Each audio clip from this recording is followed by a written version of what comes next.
அமெரிக்க பயணத்தில் ஈர்த்த முதலீடுகள் குறித்து தமிழகம் திரும்பியவுடன் முதலமைச்சர் மு.க.ஸ்டாலின் வெள்ளை அறிக்கை வெளியிட வேண்டும் என்று தேமுதிக பொதுச் செயலாளர் பிரேமலதா விஜயகாந்த் தெரிவித்துள்ளார். சென்னை மதுரவாயலில் விநாயகர் சிலையின் பூஜையில் கலந்து கொண்ட பின்னர் செய்தியாளர்களிடம் பேசிய அவர், கச்சத்தீவை மீட்டெடுத்தால்தான் தமிழக மீனவர்களின் பிரச்சினை தீரும், கச்சத்தீவை மீட்க வேண்டும் என்பதுதான் எங்களின் கோரிக்கை என்றும் கூறியுள்ளார்.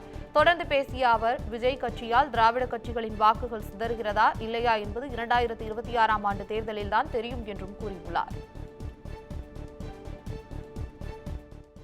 எப்ப கச்சத்தீவை மீட்டு எடுக்கிறோமோ அன்னைக்குதான் நம்மளுடைய மீனவர்களுக்கு விடிவு காலம்.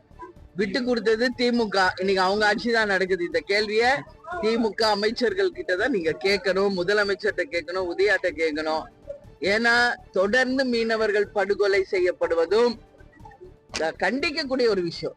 அதனால கச்சத்தீவை மீட்டு எடுக்கணும்ன்றதுதான் எங்களோட கோரிக்கை. எலெக்ஷன் வரட்டும், எல்லாமே நம்ம இப்பயே சொல்லிட்டா எப்படி, இன்னும் கட்சி ஆரம்பிக்கணும், மாநாடு, நிறைய விஷயம் இருக்கு. அதனால சிதறதா இல்ல சிதறலையான்றது 2026 தேர்தல் முடிவுகள் தான் சொல்லும். ஹாப்பி பார்ன் வேஜ்னு சொல்லியிருக்கேன்.